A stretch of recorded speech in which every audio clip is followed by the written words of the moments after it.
Sandaling komportableng nagkwentuhan ang dalawa hanggang sa makatanggap ng tawag si Celia mula sa ibang kliyente.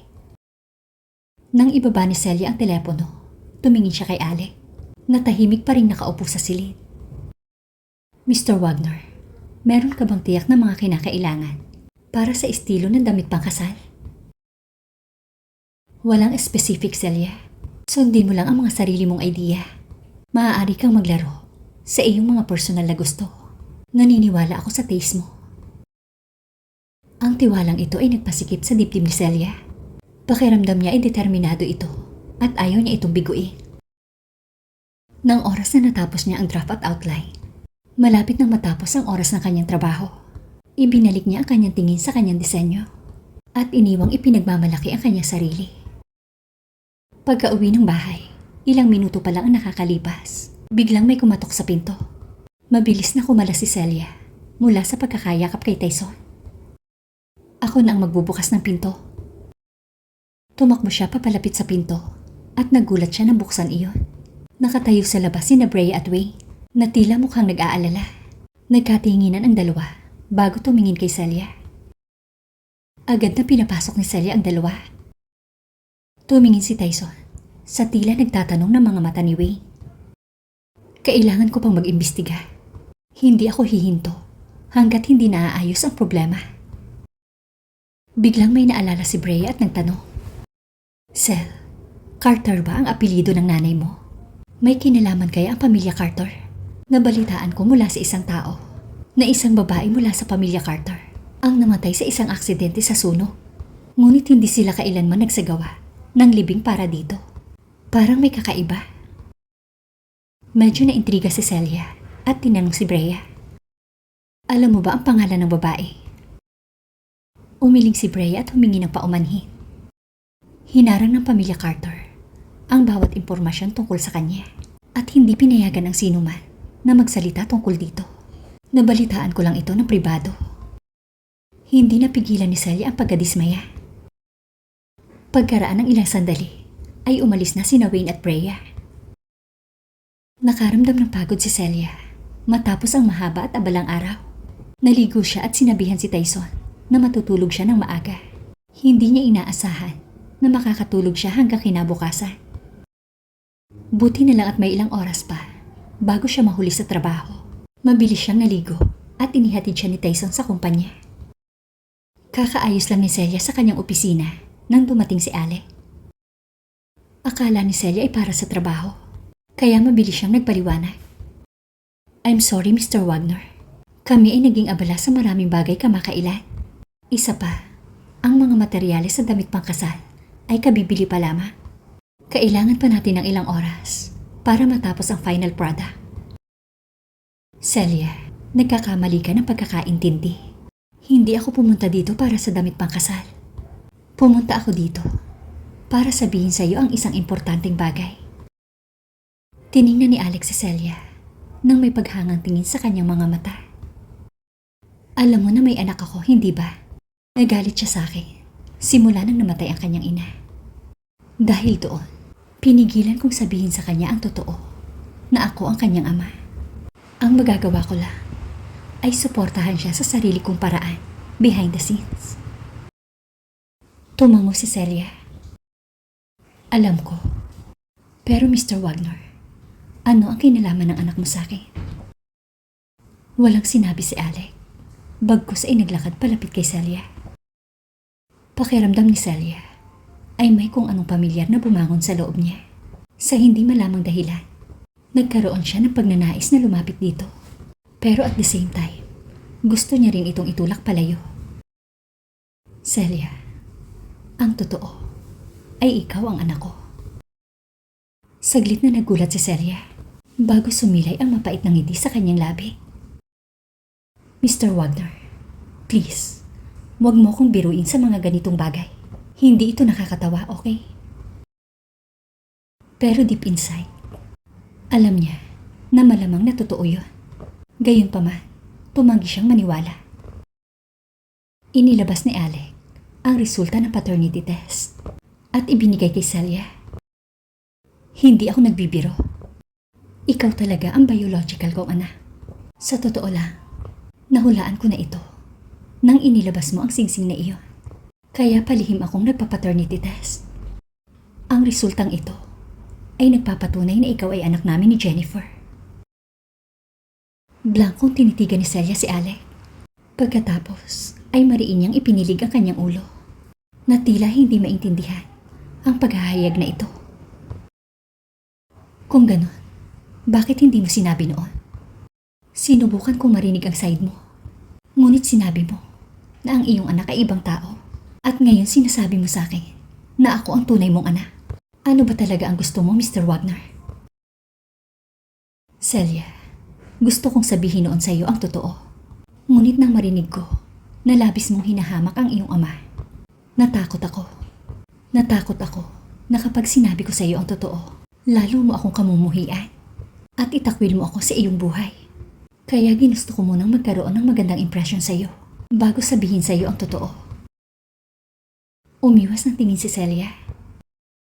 Kung ganon, bakit naisipan mong sabihin sa akin ngayon?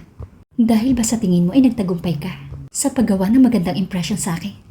O dahil wala kang pakialam sa iniisip ko? Nagkakamali ka. Hindi totoo yun. Umalis ka na. Gusto kong mapag-isa ngayon. Alam ni Alec na binigyan siya ni Celia ng malaking revelasyon na mahirap lunukin. Ang mga ganitong bagay ay hindi dapat madaliin. Ayaw niyang pilitin si Celia sa anumang paraan. Kaya tumalikod siya at naghandang umalis. Gayunpaman, huminto siya sandali para sabihin ang isang huling bagay. Maniwala ka sa akin. Hindi ko sinasadyang maging iresponsable ng oras na yon. Ang daming nangyari noon. Walang humpay kong hinanap ang iyong ina. Simula nang mawala siya. At hindi ako sumuko hanggang sa narinig ko sa iyo ang tungkol sa kanyang pagkamatay. Hindi maitatanggi ni Celia na medyo nakaramdam siya ng kirot, pero pinili niyang manahimik. Nang umalis si Alec, gulong-gulo ang isip ni Celia. Naiintindihan niya ang saloobin ni Alec. At alam din niya na meron itong magandang intensyon sa puso niya. Gayunpaman, hindi niya lang alam kung paano ito haharapin ng maayos. Pagkatapos ng lahat ng ito, ang una niyang naisip ng sandaling iyon ay ang makita si Tyson. Pumunta siya sa opisina ng CEO at kumatok sa pinto bago pumasok. Kasalukuyang abala si Tyson sa paghawak ng ilang mga dokumento. Nang iangat niya ang kanyang ulo at nakita ang malungkot na ekspresyon sa mukha ni Celia, agad siyang tumayo at naglakad palapit dito at hinila niya ito sa isang nakakaaliw na yakap. Bakit parang malungkot ka? May problema ba?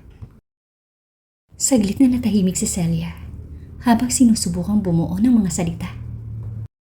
Nagkausap kami ni Mr. Wagner ngayon lang.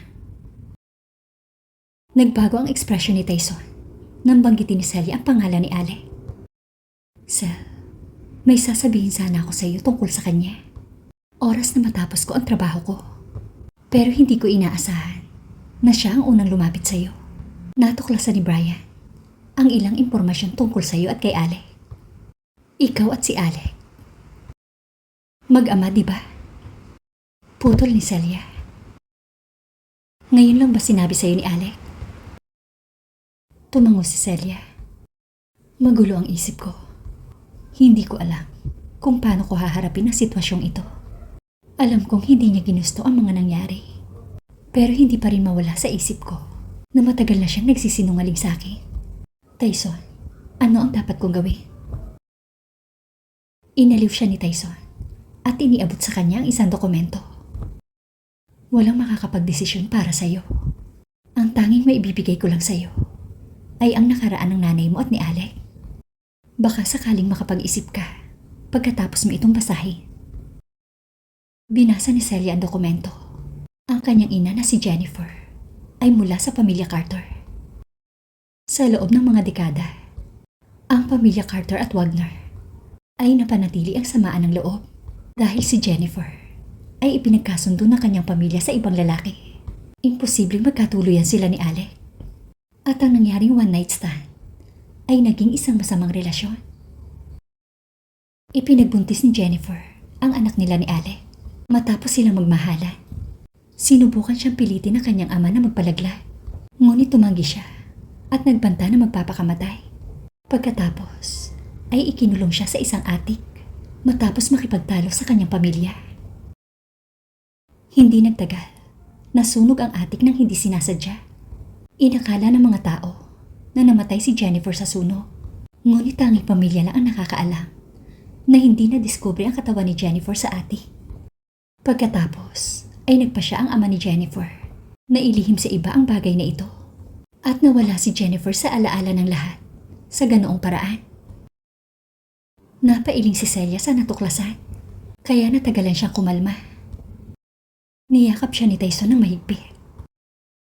Lumipas ang mga araw at hindi nagtagal dumating ang Lunes. Ano man ang nangyari noon, bukas na ang simula ng bagong kabanata sa buhay ni Celia. Ito ay maaaring maging isang magandang pagtatapos. Sa wakas, nahayag na ang katotohanan. Habang naglalakad sa tabi ng dagat, maraming gustong sabihin si Alec kay Celia, ngunit hindi niya alam kung paano sisimulan. At sabik na sabik siyang marinig na tawagin siya ni Celia ang daddy. Habang naglalakad, biglang lumingon si Celia at ngumiti kay Alec at sinabi, "Pinapatawad na kita." Natuwa si Alec sa sinabi ni Celia. Nilapitan niya ito at tinanong, "Talaga, handa ka na bang tanggapin ako bilang iyong ama?" Sa kabila ng halos 50 taong gulang, nakipag-usap si Alec kay Celia nang may pag-iingat at pag-asa. Naantig at natuwa si Celia sa reaksyon ni Alec at tumango. "Yes, Dad." Namuo ang luha sa mga mata ni Alec at sinabi, "Anak, alam mo ba kung gaano katagal kong hinintay ang araw na ito?" Mas lalo pang naantig si Celia sa sinabi nito. "Alam ko, at matagal ko na ring hinihintay ang araw na ito." Napuno ng emosyon si Tyson habang pinagmamasdan niya ang mag-ama. Nangilid ang luha sa kanyang mga mata. Sinubukan ni Alec na pakalmahin ang sarili at humarap kay Tyson. "Ngayong alam mo na anak ko si Celia, sa hinaharap, kung maglakas loob kang saktan siya, lalapit sa iyo ang buong pamilya Wagner. Dapat mong malaman ang aming estado at posisyon sa bansang ito. Ang sino mang manakit sa aking anak ay magbabayad ng malaking halaga." Nang sandaling iyon, hinawakan ni Tyson ang kamay ni Celia.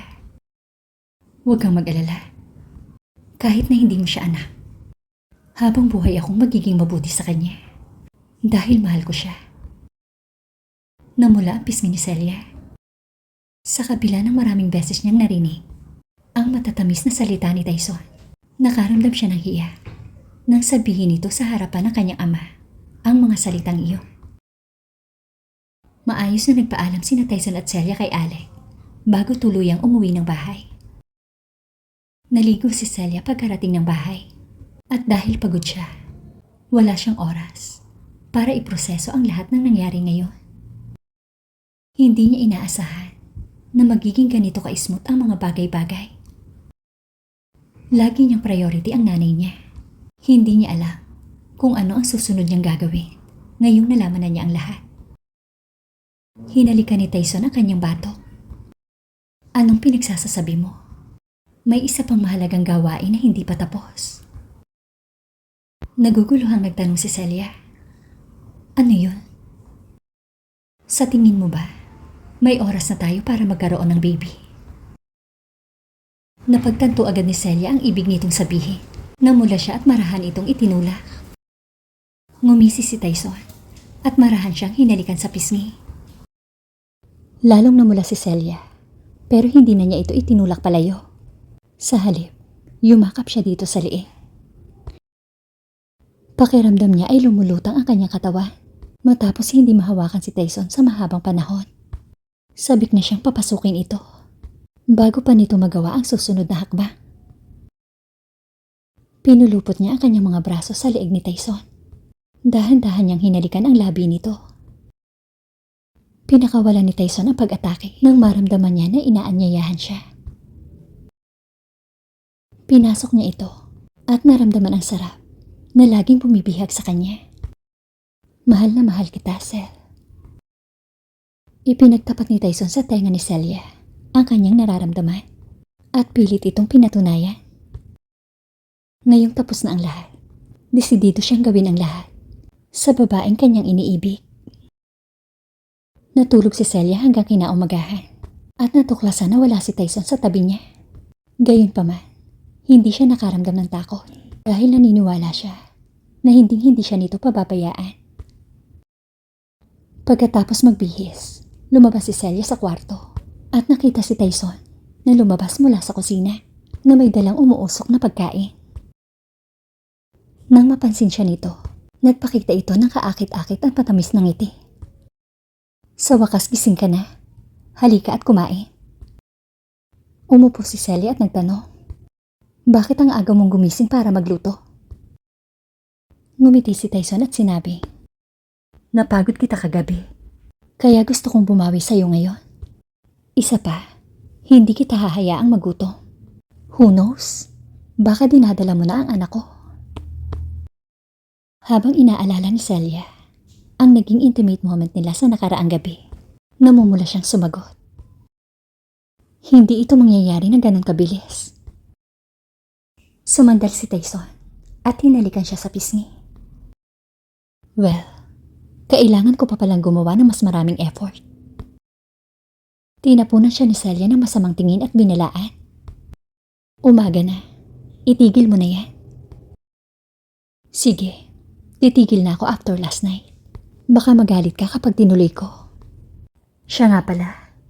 Tingnan natin kung bumuti na ang pagpapractice ko sa pagluluto. Kinagat ni Celia ang pagkain at pinuri si Tyson. Wow, masarap ka na magluto ngayon. Lalo kang nagiging qualified na maging stay-at-home husband. Habang kumakain, nagkwentuhan sila at nagtawanan.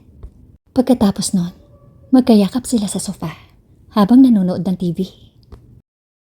Dahil weekend noon, at tapos na nila ang lahat ng kanilang mga gawain. Nagpasya silang tanggihan ang imbitasyon ng kanilang mga kaibigan at magsaya sa isang karapat-dapat na araw na pahinga sa bahay ng magkasama. Paminsan-minsan, bumibisita sila ni Tyson sa lugar ng kanyang ina para silipin ang nakaraang buhay ng kanyang ina. Samantala, ipinakilala ni Brea at Wayne ang kanilang mga magulang sa isa't isa. Ang pamilya Evans ay hindi nasisiyahan kay Brea.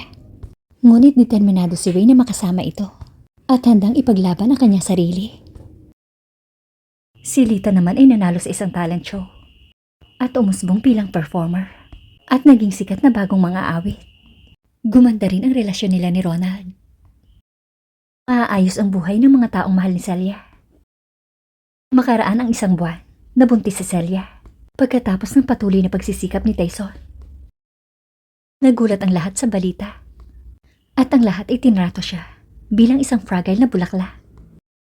Samantala, pansamantalang iniwan ni Tyson ang kanyang trabaho at naging full-time na asawa at ipinagkatiwala ang kumpanya sa mga kamay ni Brian.